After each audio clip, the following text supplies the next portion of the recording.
morning, guys. It's me, Sandra, TTC 45. I am headed to my RE for a repeat ultrasound as well as a fourth beta. I guess they want to see if my numbers are rising or dropping. This may be one of the most worst days of my life besides what happened to me all weekend. I've had a very rough weekend, have not been able to sleep, been so down and depressed. I've almost lost all hope because that's how the doctors are making me feel. When I was recording my last video, I had got a last minute call from my RE telling me that things weren't looking good. So I didn't have a choice but to accept it at that moment. After I wiped the tears away, I realized that I was not going to give up. I have prepared myself for the worst, but I'm expecting the best. However, I won't say exactly that I'm in denial about anything. I'm not really in denial. I just want to be sure, because I have done so much research. This has really consumed me the entire weekend. And to my surprise, I came across so many stories of ladies who are in the same exact position as I am. Some of the stories are almost 100% exact position that I'm in. And they were success stories. These were stories of women who was misdiagnosed with having a miscarriage.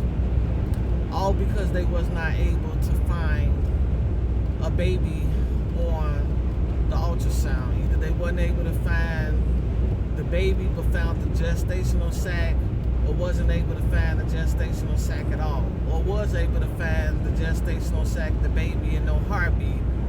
It was all just a misdiagnosis because of one thing: bleeding. I did so much research. I came across so many different pages on YouTube as well as Google about these misdiagnosed miscarriage. And all of us had one thing in common. We all had bleed. We all had a bleed, whether it was spotting, whether it was multiple day bleeding, whether it was one day bleeding. And I learned after seeing all of these stories that once you tell a doctor, a hospital, a clinic, whoever, that you've had a bleed and you're in your early weeks, they're going to automatically assume the worst. So when you go in for that ultrasound, they're not going to be looking for no baby. They're just going to be looking to see what's left in there. And if they don't see nothing after a couple minutes, they just going to say, okay, you lost it. And so these women, such as myself, go home with absolutely no hope, devastated, sad, and don't know what to think. Now, in my case, of course, I have a history of a subchorionic hemorrhage. So I know exactly what a subchorionic hemorrhage looks like, act like, feels like. And that's exactly the type of bleed that I had. It was like a subchorionic hemorrhage. Now don't get me wrong, you could have a miscarriage from a subchorionic hemorrhage. But the difference between miscarrying with a subchorionic hemorrhage and just having a subchorionic hemorrhage is that you don't stop bleeding. When you have a subchorionic hemorrhage, usually you stop bleeding and you have like little brown spotting that tapers off after so many weeks. Every woman is different. With Pebbles, my spotting tapered off after a couple weeks. Some women have had spotting all the way up to 12 or 20 weeks. So every woman is different. That's why they put you on bed rest. Because the more you bleed, the more chances of you losing the baby. And I noticed that the only time I even have any little bit of spotting, and trust me, it is very little, is when I'm up and walking around. If I'm laying down in the bed and I'm not doing anything, I can get up and go to the bathroom and there's nothing there. There's nothing when I wipe or anything. But if I get up and I go to the store and I walk around the store, when I come back home, there's going to be some brown spotting, because that's how the subchorionic hematoma works. The more you walk around or do anything strenuous, the more the bleed is going to come out, and the more the bleed come out, the more the embryonic sac starts to attach itself from the walls.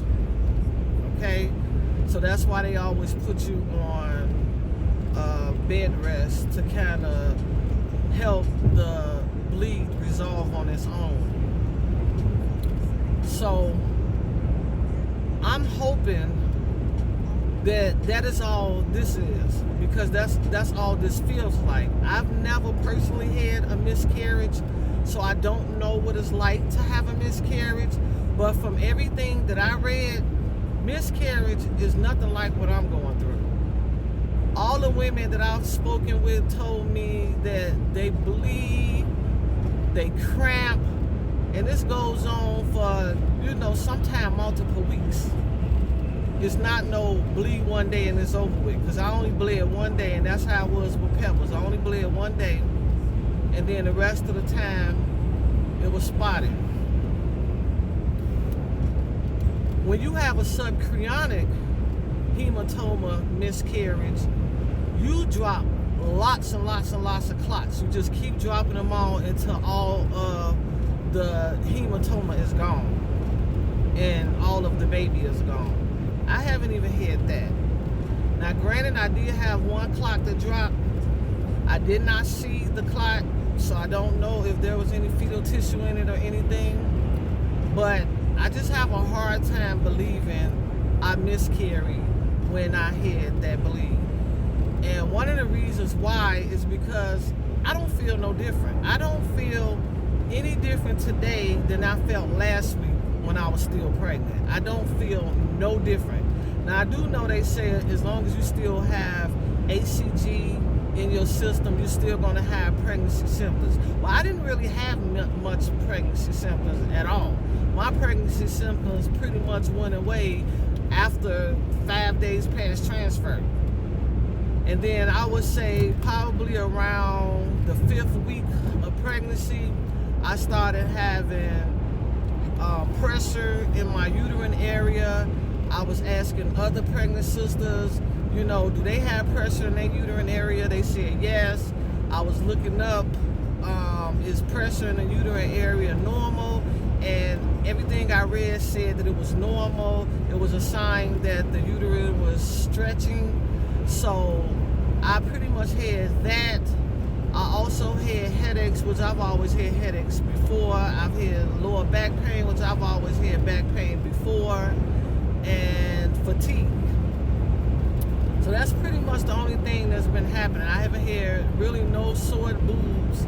I have not had no nausea or vomiting. I didn't have none of that with Pebbles. Now I did have the sore boobs with Pebbles, but that didn't come till probably around 12 weeks of pregnancy. It didn't start off early in the pregnancy.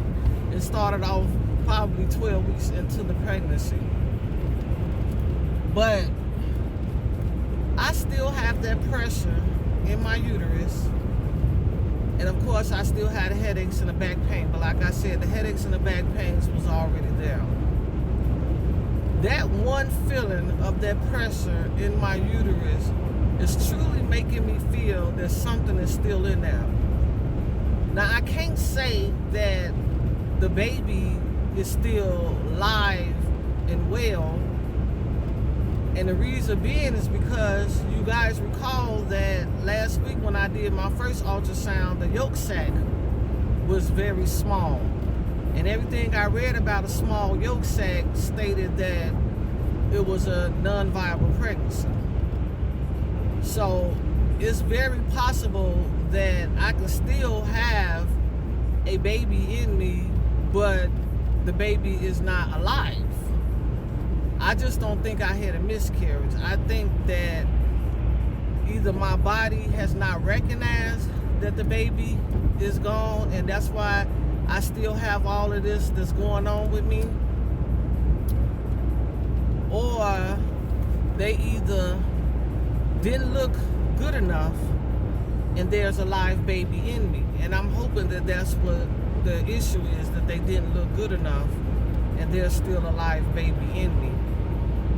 And like I said, my clinic, I don't know how old their ultrasound machine is, but I know it's the most grainiest ultrasound machine ever. Like, it almost looked like the ultrasounds back in the day, because every time I go to other ultrasound places, they ultrasound screen be pure black. Like, you can see everything so clear. With my RE ultrasound, it's so grainy and white, and you know, it's like, how can y'all see anything? When I went last week for my ultrasound, you can see a gestational sac, and it was round. It was a round gestational sac, and you could see what looked like a yolk sac, but it was very, very grainy. You can barely tell that that was actually a yolk sac. She measured it, but she didn't say anything. When I checked the portal and I noticed the size of it, I started questioning myself, and the doctor just pretty much overlooked it, said he didn't have no concern because, of course, my HCG numbers had risen appropriately. I wasn't satisfied with that. So the next day I went to a free pregnancy care center that does free ultrasounds. The only downside to that pregnancy care center is that they could not measure the yolk sac. But they ultrasound machine was so darn clear that you can see the yolk sac right away. This is a picture of that ultrasound, and you can see right there in the center that there's a yolk sac. Right there in the center that there's a yolk sac. Notice how the gestational sac is not round though. It's not round at all. So that is what it looked like when she did the vaginal ultrasound. However, when she did the ultrasound over the belly, it did look round. But that's how it looked when she did it vaginally. When she did it over the belly, it looked round. The reason why she did the transvaginal ultrasound is because she wasn't able to see the yolk sac when she did it over my belly. But she was able to see the yolk sac. I was able to see the yolk sac because I was looking right at the screen. So I was able to see the yolk sac. She was able to see the yolk sac, and it was a round yolk sac. When she went into me to look for the yolk sac even clearer, she couldn't even find the gestational sac. It literally took her 10 minutes. I promise you, I still got the recording because I recorded everything that was being said in that room. It literally took her 10 minutes to find the yolk sacs. I mean, the gestational sac. She had to find the gestational sac in order to find the yolk sac. And I'm not sure why it took so long. I don't know if it's because of the position that the baby was in. where the baby implanted at. I'm not sure if it's because my uterus tilted or whatever the case may be, but she could not find that gestational sac for nothing. The only reason why she continued to look for that gestational sac is because she knew it was there. She knew it was there because she had just did the ultrasound on top of my belly. So she knew that there was a gestational sac there. Now she's trying to figure out what happened to it, where did it go? And so she finally found it right before she was getting ready to give up and have me to come back the next week. I'm almost thinking that is what's going on with my clinic and the ER, because the ER said they didn't see anything. They actually think I'm pregnant in my tubes, and I knew that wasn't right because I've seen the baby being implanted in the right spot. So I don't think if they wasn't even able to see a gestational sac,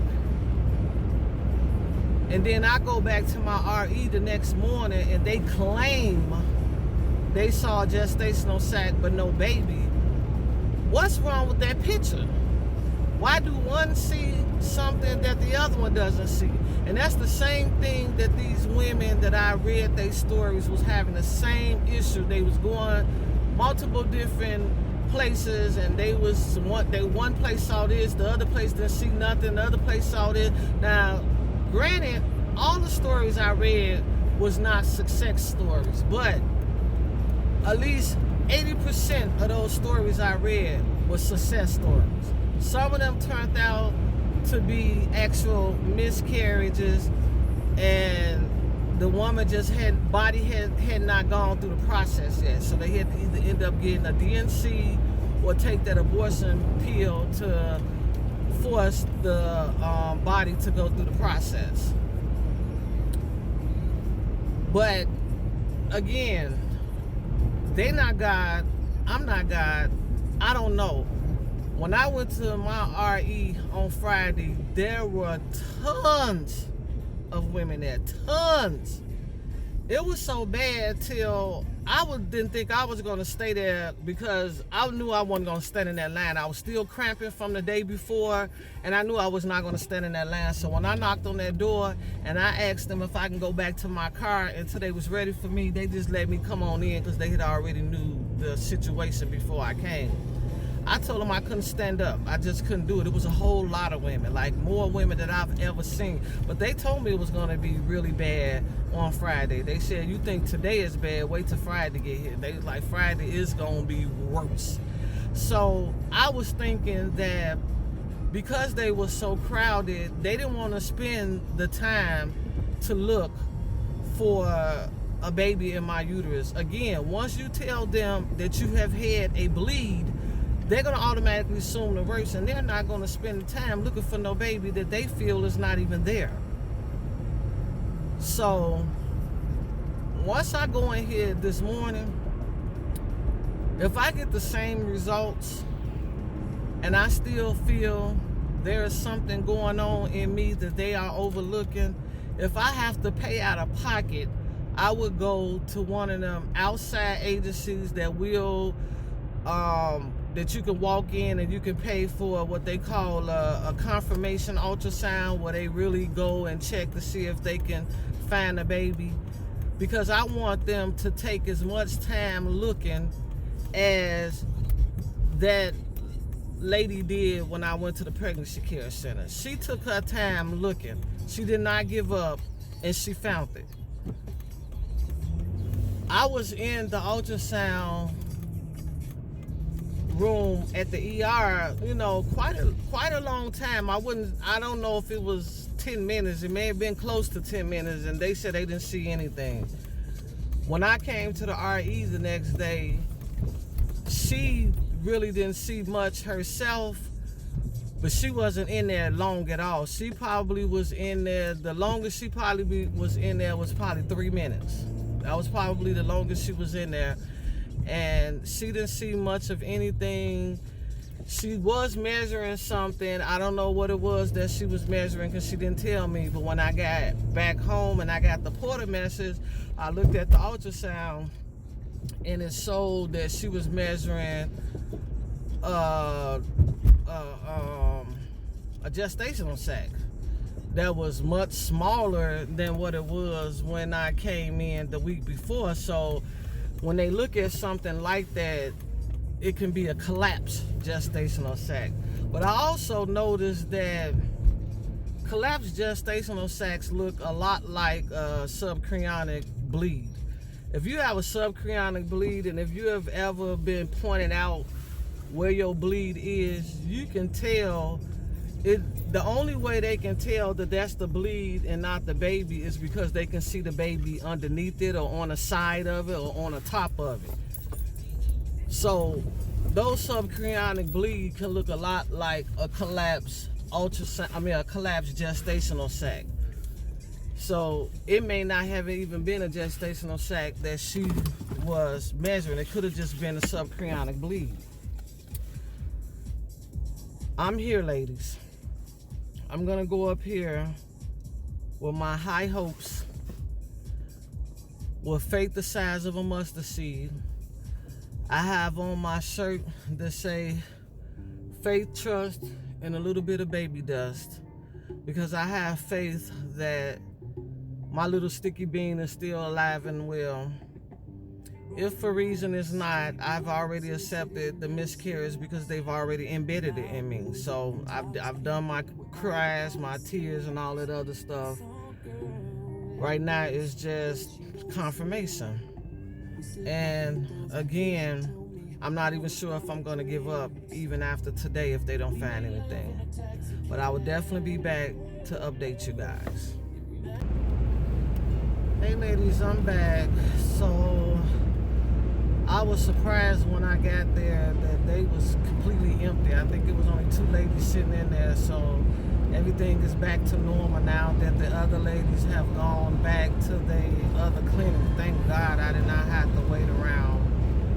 And all while I was sitting in my chair, I was just still praying to God that the baby was alive and well. And the reason why I say the baby was alive and well is because I told you guys I still think there's something in there.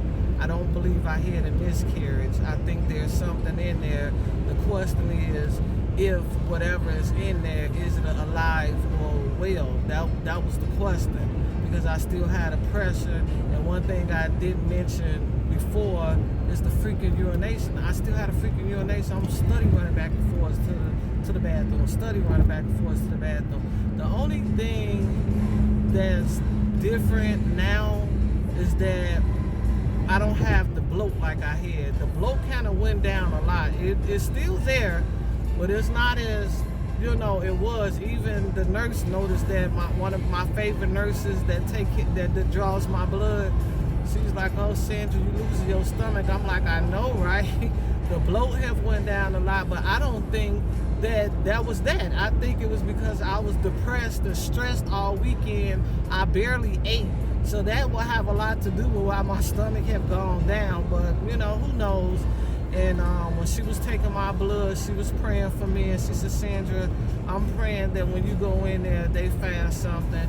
I said, "Well, Patty, something is still in there." I said, "I don't know what's in there. It could just be a gestational sac. It could be a baby with a gestational sac that doesn't have a heart rate." I said, "But something is still in there, and I'm not sure what it is. But, I'm praying that it's a live baby." And she said, "I'm praying too." So when we got to the back and she did the ultrasound, well, what do you know? We found the gestational sac and we found the yolk sac, but she couldn't find the baby. But at least that was a step up, because they couldn't find none of that on Friday. And so I started explaining to her how I went to the pregnancy care center and they was able to find a fetal pole with a heart rate. And I also explained how it took them almost 10 minutes to even find the gestational sac. So she continued to look because she wasn't going to give up. And she did finally find the baby. And she found a very faint heart rate that at first she thought it was not even a heart rate. We saw the flicker clear as day, but she at first thought it was not a heart rate. She first thought it was like a vessel or something in my stomach that was pulsating. And then she zoomed in more and she said, oh no, it's the baby. And she measured the heart rate, and the heart rate was 105 beats per minute, which is pretty much what my Pebbles was when I first went back for the first heartbeat ultrasound with her. It was at 110 beats per minute. Last week when I went to the pregnancy care center, it was 97 beats per minute. As a matter of fact, I still have the picture here. I'm trying to keep my eye on the road too. This is the picture of the ultrasound from last week, and you can see the heart rate at the bottom, and I don't know if you can see it clear, but it should say 97 beats per minute. So, she didn't give me a heart rate printout. She just gave me a printout of the baby, the gestational sac and the baby. And you can clearly see the little dot up in there. The only downside is that according to her measurements, the baby is measuring a week behind. And of course, that's not good news. A lot of times when the baby is measuring a week behind, it's not a viable pregnancy. So, but she told me it can go either way. The baby can catch up to the size it should be, or the baby can miscarry. She said she have seen it where the baby was measuring a week behind and the mom went on to have a healthy pregnancy and delivery. So being a week behind doesn't necessarily mean that the pregnancy is going to end. So they said we're just going to keep watching you. The good thing is that I got an appointment coming up Wednesday with the OB that was on call when I went to the emergency room. So she's going to recheck the ultrasound and my blood levels to see where things are at. So hopefully when I go in Wednesday, them having a better picture than here, I will see a much larger reading. So we'll see when I go there and see what she say. I just don't know. I don't know what to think at this point. You know, I'm just still on this emotional roller coaster because I was happy she finally found it and she found the heart rate, but now she's saying it's measuring behind. And I done heard so many stories about women whose bodies, you know, pregnancies was measuring behind. The only success stories are the ones who had last menstrual periods and their ovulation was off date. But when you have had an actual transfer, you know, I don't know. I just never heard of you being measuring behind, but they said that they have seen it plenty of times and the mom has gone on to have a natural pregnancy. So, you know, she said you got a little fighter in there. I'm just going to keep praying that the baby keeps holding on. I don't even trust they ultrasound machines no more because they machines is so grainy, and she was barely able to even see the baby, period, because she at first said she didn't see the baby at all until she kept searching, and then she finally found the baby. I don't trust they machines at all. I'm going to just be honest with you, because they stuff is so grainy and it's so old. I'd rather see what the doctors say when I get there on Wednesday at the OB clinic. Because I also asked her to check to see if she can see a SCH. She didn't see a SCH. Now this is the same clinic that when I had the SCH with Pebbles, they saw the SCH when I came in for the first ultrasound. But when I came back for a repeat ultrasound, they swore up and down it had resolved, it was no longer there. But when I graduated and went to the OB, they had a much clearer ultrasound machine. The SCH was still there. So So they told me it was gone when it was still there, and that's some important information to know. Because if it's still there, then you need to be on pelvic rest or bed rest until it resolves. Otherwise, it would make the baby's placenta detach from the uterus. So I'm going to put my own self on bed rest until I get a second opinion about this SCH, because there's no way I could have had that type of bleeding and clotting on Thursday and ain't no SCH in there. I'm not believing that for nothing. So I'm not trusting them neither. I'm just following through until they graduate me. Hopefully the baby survived this. I'm just asking you guys to continue to pray for me and the little sticky bean, that the little sticky bean is still there, alive and well.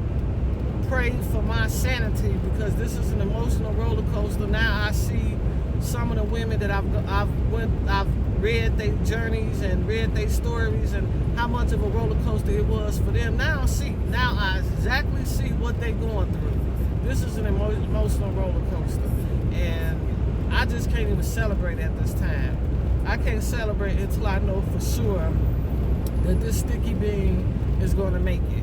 So hopefully I can get better news on Wednesday, and I can update you guys with better information. I'm sure I won't be going back to the RE until sometime next week, because they only bring you in once a week to see the changes in the baby. I am going to attach the results to my beta once they come back.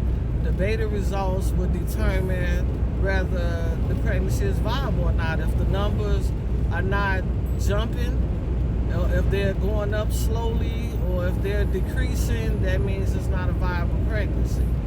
So we'll see, you know.